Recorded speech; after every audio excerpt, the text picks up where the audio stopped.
여러분 들리십니까? 거친 숨소리 사이로 서슬 퍼런 낮 한 자루가 달빛에 번뜩입니다. 담벼락 밑에 죽은 듯 엎드린 사내의 눈에는 핏발이 섰고 그 시선은 방금 담을 넘은 화려한 비단 도포 자락을 향하고 있습니다. 그 도포의 주인은 이 고을의 최고 권력자 이판서 그리고 그를 맞이하는 건 남의 아내인 강씨입니다. 정조와 예법이 목숨보다 귀했다는 그 조선 땅. 한복판에서 지금 천인공노할 간통의 현장이 벌어지기 직전인 겁니다. 사실 이 비극의 시작은 참으로 비루했습니다. 이판서라는 작자는 조부 때부터 떵떵거리던 명문가 출신이었지만 가슴속엔 짐승 같은 탐욕을 숨기고 있었죠. 그러던 어느 날 개울가에서 땀을 씻어내던 상민 강씨의 하얀 목덜미를 본 순간 그의 이성은 마비되고 맙니다. 저 여인을 내 품에 넣지 못하면 내 병이 나지 않겠구나. 권력자의 비뚤어진 집착이 고개를 든 겁니다. 반면 강씨는 어땠을까요? 하루 끼니를 걱정해야 하는 가난한 농군의 아내였습니다. 지독한 가난은 정절보다 무서운 법이지요. 이 판서가 보낸 은밀한 유혹, 눈부신 비단과 금반지 몇 쌍에 그녀의 마음은 속절없이 흔들렸습니다. 딱 한 번만, 이번 한 번만 눈 감으면 우리 식구 배불리 먹을 수 있겠지. 그 위험한 자기 합리화가 파멸의 구렁텅이로 그녀를 밀어넣은 겁니다. 이 판서는 치밀했습니다. 강씨의 남편 박서방을 멀리 관가 노역으로 보내버리고 매일 밤 그녀의 안방을 제 집 드나들듯 했지요. 마을 사람들 사이엔 이미 박서방네 안방에서 비단 냄새가 난다는 흉흉한 소문이 돌았습니다. 하지만 권력이 무서워 누구 하나 입을 열지 못하던 그때 예상보다 훨씬 일찍 노역에서 돌아온 박서방이 자신의 집 문틈으로 낯선 남자의 가죽신을 발견하게 됩니다. 내 아내가 감히 내 아내가. 박서방의 손에 들린 낫이 미세하게 떨립니다. 방 안에서는 간드러진 웃음소리가 새어나오고 담벼락 아래 숨은 박서방의 심장 소리는 고요한 밤 공기를 찢을 듯 울려 퍼집니다. 과연 이 낫이 향할 곳은 배신한 아내일까요? 아니면 권력의 화신인 이 판서일까요? 이 세 사람의 얽히고 설킨 욕망은 이제 되돌릴 수 없는 피의 길로 접어들고 맙니다. 방 문고리가 덜덜 떨립니다. 문틈 사이로 새어나오는 은은한 침향 냄새 그리고 그 뒤로 들리는 아내의 부드러운 콧노래. 박서방은 그 자리에 얼어붙고 맙니다. 분명 가난한 우리 집에선 날 수 없는 귀한 향기인데 아내는 마치 제 옷인 양 그 향취에 취해 있습니다. 여기서 문을 박차고 들어가야 할까요?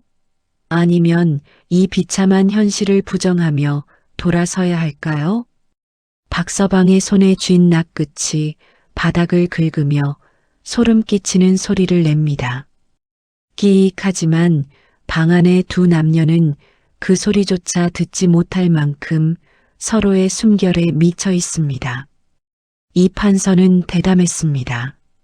그는 아내 강씨의 머리를 쓰다듬으며 비단 주머니 하나를 툭 던집니다.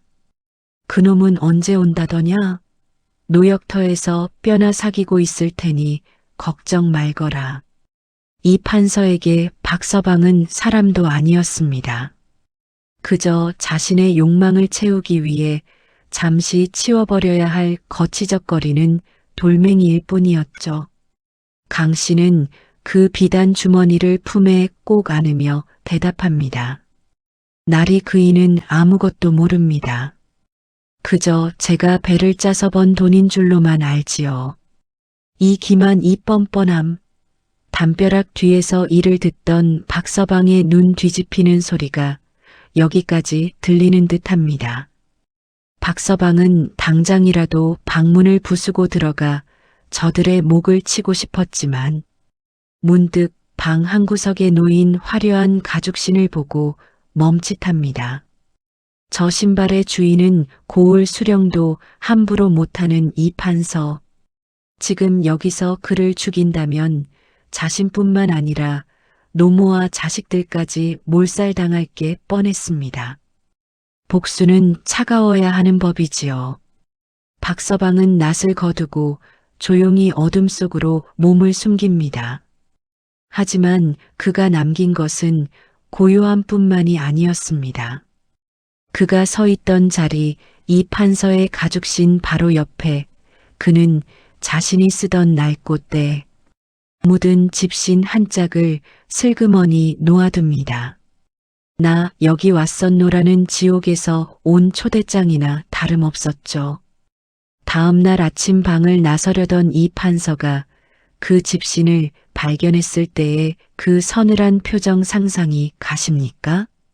과연 이 집신 한 짝이 어떤 피바람을 불러올까요? 이제 사냥꾼과 사냥감의 위치가 뒤바뀌기 시작합니다. 이튿날 아침 이 판서의 비명소리가 안방 문턱을 가로지릅니다. 이게 왜 여기 있느냐? 화려한 비단 도포를 걸치던 그의 발치에 놓인 것은 흙먼지가 잔뜩 묻은 투박한 집신 한 짝이었습니다. 어젯밤까지만 해도 이 판서의 비단신이 놓여있던 바로 그 자리에 말이죠. 강 씨는 사색이 되어 무릎을 꿇습니다. 날이 그이가 돌아온 모양입니다. 두 사람의 얼굴은 순식간에 공포로 일그러집니다. 달콤했던 미래는 이제 목을 죄어오는 밧줄이 되어 돌아온 겁니다. 그런데 여기서 소름 돋는 반전이 일어납니다. 보통 사람 같으면 겁을 집어먹고 도망칠 텐데 이 판서는 역시나 여우 같은 인간이었습니다. 그는 떨리는 손으로 집신을 집어 던지며 차갑게 미소 짓습니다. 오히려 잘 됐구나. 쥐새끼가 제 발로 덫에 들어왔으니 말이다. 이 판서의 머릿속에는 이미 박서방을 영원히 매장할 잔혹한 시나리오가 쓰이고 있었습니다. 적반하장도 유분수지 자신의 간통을 덮기 위해 상민인 박서방을 양반의 목숨을 노린 자객으로 몰아넣을 작정이었던 겁니다.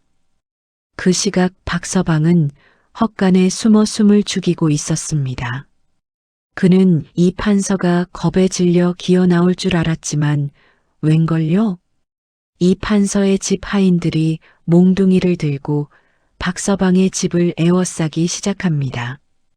역적 박가놈이 날있게 흉계를 꾸몄다. 당장 끌어내라. 아내 강씨는 어디서 그런 연기력이 나오는지 마당으로 뛰쳐나와 통곡을 하며 외칩니다. 남편이 미쳤나 봅니다. 저를 겁박하고 날있게 해를 끼치려 했어요.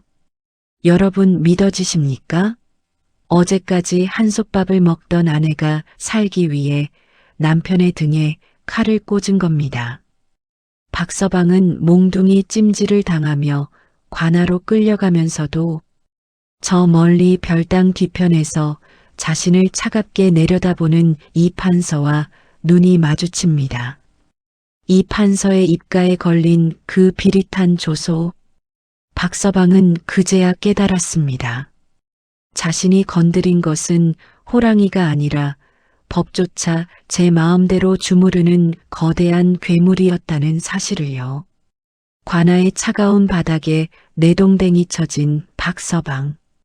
그리고 그의 앞에 놓인 것은 어젯밤 그가 남겼던 집신 한 짝과 자신이 쓰지도 않은 가짜 자백서였습니다. 과연 박서방은 이 억울한 누명을 벗고 진실을 밝힐 수 있을까요? 아니면 이 판서의 각본대로 차가운 시신이 되어 나갈까요? 이제 이야기는 누구도 예상치 못한 참혹한 신문장으로 이어집니다. 으드득 뼈가 마디마디 어긋나는 소리가 정적을 깹니다. 차가운 국문장 주리를 틀리는 박서방의 비명이 밤 공기를 찢습니다. 분명 피해자는 자신인데 아내를 빼앗긴 것도 자신인데 어째서 무거운 몽둥이는 제 다리 위로만 쏟아지는 걸까요? 저 멀리 어둠 속에서 이를 지켜보는 이 판서의 눈빛은 마치 사냥감을 구경하는 맹수처럼 번뜩이고 있습니다.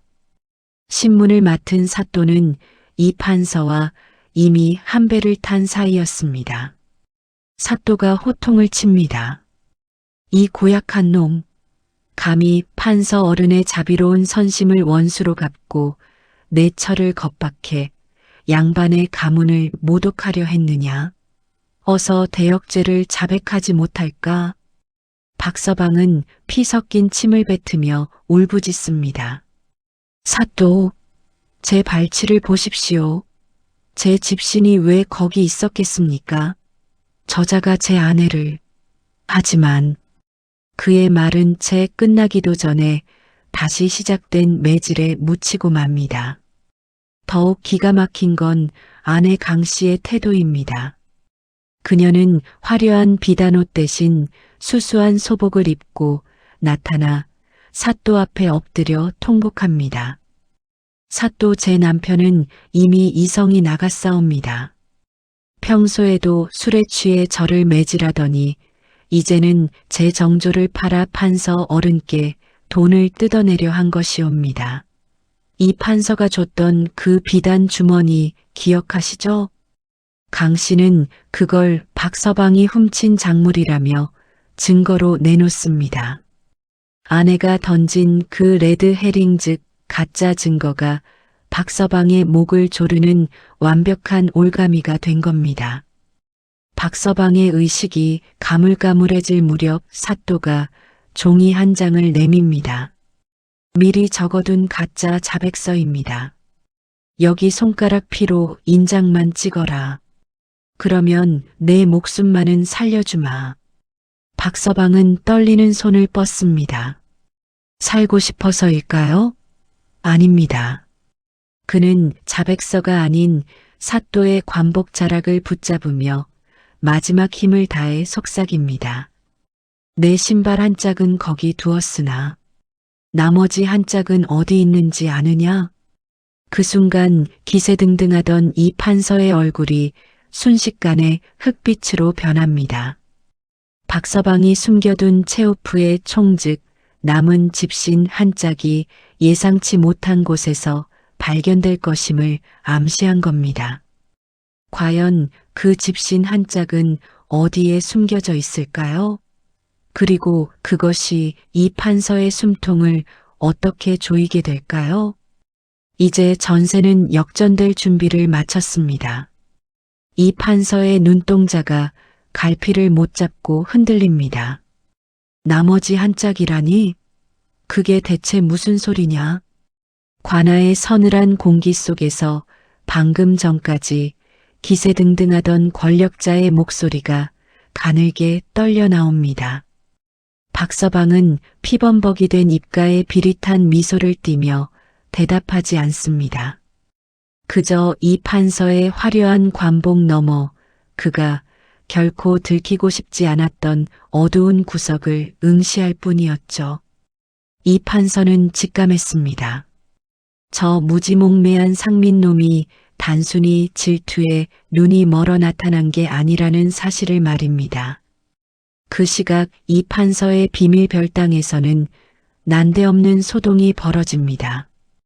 이 판서의 명을 받은 하인들이 미친 듯이 마당을 파헤치고 가구 뒤를 뒤지기 시작했거든요. 찾아라. 무조건 찾아내. 집신 한 짝이라도 나오면 즉시 불태워야 한다. 이 판서의 밀명을 받은 집사가 소리를 지릅니다. 하지만 정작 집신이 발견된 곳은 엉뚱하게도 이 판서가 가장 아끼던 사당의 위패 뒤였습니다. 그런데 말입니다, 여러분. 그 집신 안에는 낡은 종이 뭉치 하나가 둘둘 말려들어 있었습니다. 그것은 단순한 종이가 아니었습니다. 이 판서가 그동안 사또와 결탁해 백성들의 고열을 짜낸 장부 그 비밀거래의 증거였던 겁니다. 박서방은 알고 있었던 겁니다. 단순히 간통 사실을 폭로해봤자 사또와 한패인 이 판서를 이길 수 없다는 것을요. 그래서 그는 노역터에서 돌아오자마자 아내의 외도를 확인한 뒤 목숨을 걸고 이 판서의 서재에 잠입해 그 치명적인 장부를 훔쳐 집신 속에 숨겨두었던 겁니다. 내가 감히 내 여자를 탐해? 그럼 난 내 가문을 통째로 무너뜨려 주마. 이것은 박서방이 지옥 끝에서 준비한 정교한 복수극이었던 것이죠. 하지만 상황은 다시 급변합니다. 장부를 손에 넣은 것은 이 판서의 충직한 집사가 아니었습니다. 이 판서의 비리를 캐기 위해 암행 중이던 어사 박문수의 수하가 그 현장을 지켜보고 있었던 겁니다. 게 섞어라. 그 물건을 당장 내놓아라. 별당 담벼락 위에서 들려오는 서슬 퍼런 목소리. 이 판서의 하인들과 정체 모를 무사들 사이에 칼부림이 벌어지기 시작합니다. 관아에서 이 소식을 전해 들은 이 판서는 이제 박서방을 죽이느냐, 살리느냐의 문제가 아니라 자신의 목이 날아갈 판국임을 깨닫습니다. 그는 다급하게 사또에게 눈짓합니다. 입을 막아라. 저놈의 입을 당장 막아야 한다. 사또가 형틀 위에 박서방에게 칼을 치켜드는 순간 관아 정문이 굉음과 함께 부서지며 누군가 들이닥칩니다. 과연 박서방의 목숨은 붙어 있을 수 있을까요? 그리고 그 집신 속 장부는 누구의 손에 들어갔을까요? 암행어사 출두야. 관아의 정문을 부수고 터져나온 그 한마디가 천둥 소리처럼 국문장을 뒤흔듭니다. 시퍼런 칼날을 치켜들고 박서방의 목을 내리치려던 사또의 손이 허공에서 딱 멈춰섭니다. 이 판서는 자리에서 벌떡 일어났지만 이미 그의 발치는 사르르 떨리고 있었죠. 마당을 가득 채운 역졸들의 횃불이 밤하늘을 벌겋게 물들이고 그 사이로 위풍당당하게 걸어 들어오는 한 사내. 바로 임금의 눈과 귀가 되어 팔도를 누비던 암행어사 박문수의 수하였습니다. 이게 무슨 해괴한 짓인가. 일개 판서의 사적인 원한을 갚기 위해 관아의 형틀을 제 집 안방처럼 쓰다니. 어사의 호통에 사또는 그대로 바닥에 고꾸라집니다. 하지만 이 판서는 끝까지 뻔뻔했습니다. 어사 오해가 있소. 저놈은 내 가문을 해하려 한 역도요. 내 아끼던 비단 주머니까지 훔친 도둑놈이란 말이오. 그는 여전히 강씨가 던진 레드 헤링, 즉 가짜 증거인 비단 주머니를 붙잡고 늘어집니다. 하지만 어사는 비릿한 미소를 지으며 품 안에서 낡고 때 묻은 집신 한 짝을 꺼내듭니다. 아까 별당 사당에서 회수한 바로 그 집신입니다. 판서 어른 도둑놈이 훔친 게 고작 비단 주머니뿐이겠습니까? 이 집신 속에 든 물건은 어찌 설명하시겠소? 어사가 집신 속에서 말려있던 종이 뭉치를 펼쳐 보이자 이 판서의 안색은 순식간에 잿빛으로 변합니다. 그것은 이 판서가 지난 수년간 사또와 짜고 백성들의 논밭을 빼앗은 명백한 증거 비밀 장부였으니까요. 이때 구석에서 바들바들 떨고 있던 아내 강씨가 갑자기 어사의 발치로 기어와 매달립니다. 어사나리, 제 말을 들어보셔요. 저는 강요당했습니다. 저 판서놈이 제 남편을 죽이겠다고 협박해서 어쩔 수 없이 시키는 대로 한 것입니다. 조금 전까지 남편의 등을 찌르던 여인이 이제는 살기 위해 내연남의 목을 물어뜯기 시작한 겁니다. 이 판서는 기가 막힌 듯 강 씨를 내려다보며 소리를 지릅니다. 이 천한 년이 어디서 감히 내가 먼저 금반지에 눈이 멀어 내 방을 찾아오지 않았느냐. 여러분 이 광경을 보십시오.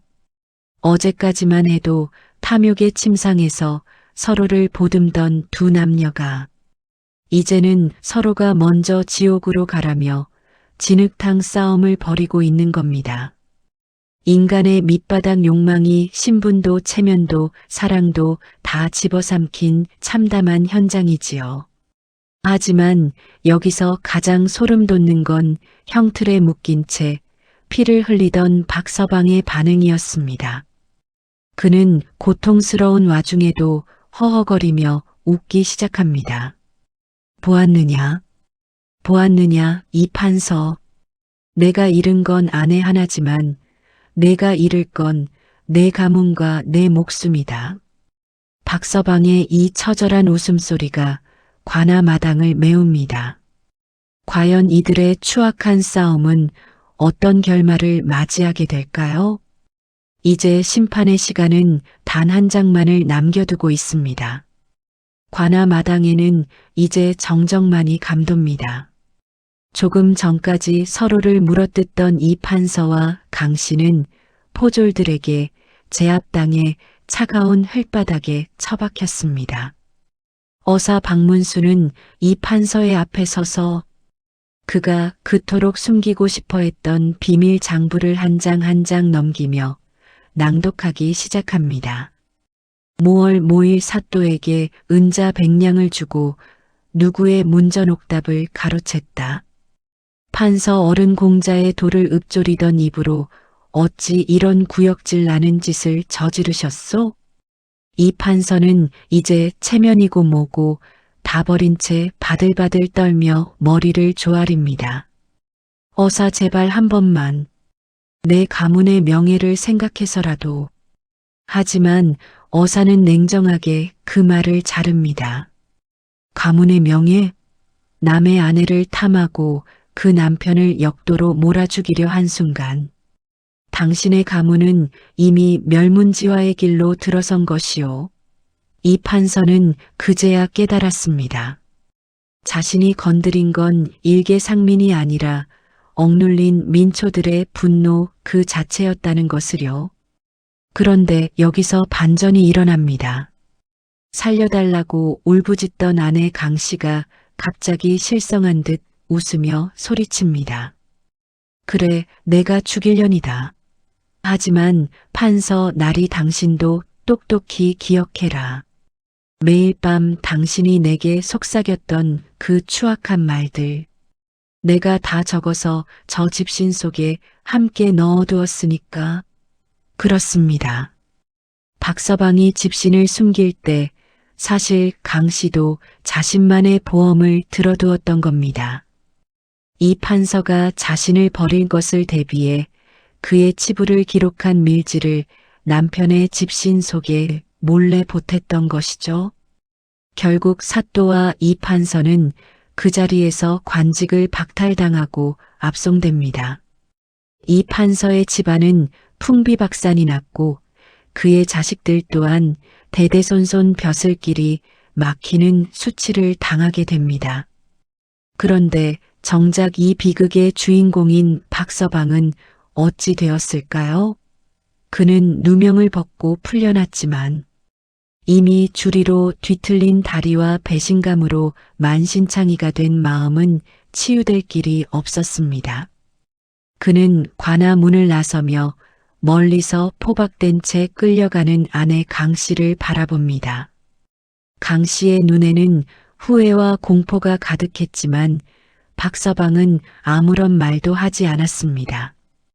그저 자신이 신고 있던 나머지 한 짝의 집신을 벗어 그녀의 발치에 던져줄 뿐이었죠. 이것마저 가져가라. 내가 그토록 원했던 비단신 대신 이 평생의 업보나 지고 가거라. 그 낡은 집신 한 짝이 강 씨의 앞날에 드리운 비참한 운명을 암시하는 듯 했습니다. 햇살이 차갑게 내리쬐는 관아 앞마당 폭풍이 휩쓸고 간 자리엔 정적만이 가득합니다. 한때 고을을 호령하던 이 판서는 하얀 소복 차림으로 거친 수레에 실려 유배길에 오릅니다. 화려한 가마 대신 덜컹거리는 죄인 압송 수레에 몸을 싣고 백성들의 돌팔매질을 받으며 떠나는 그의 뒷모습은 참으로 처량하기 그지없습니다. 권력으로 남의 여자를 품고 법을 주물렀던 대가는 이토록 혹독한 법이지요. 세월이 흘러 사람들은 이 사건을 집신의 복수라 부르기 시작했습니다. 박서방이 절뚝이는 다리로 고향을 떠나던 날 마을 사람들은 보았다고 합니다. 그가 이 판서의 별당터에 자신의 남은 집신 한 짝을 묻고 그 위에 술 한 잔을 올리며 통곡하던 모습을 말입니다. 그가 묻은 것은 신발이 아니라 아내에 대한 사랑과 짓밟힌 평민의 자존심이었을지도 모릅니다. 여러분, 오늘 이야기는 어떠셨습니까? 금지된 사랑과 비뚤어진 권력이 만나면 결국 어떤 파멸을 맞이하는지 우리는 조선의 이 서글픈 야담을 통해 보았습니다.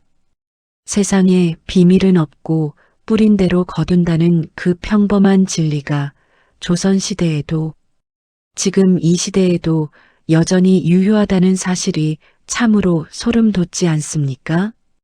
비극적인 사랑과 처절한 복수극 다음 시간에도 실록 속에 숨겨진 기이하고 충격적인 이야기로 돌아오겠습니다. 오늘 이야기가 가슴에 울림을 주었다면 구독과 좋아요, 알림 설정까지 꼭 부탁드립니다.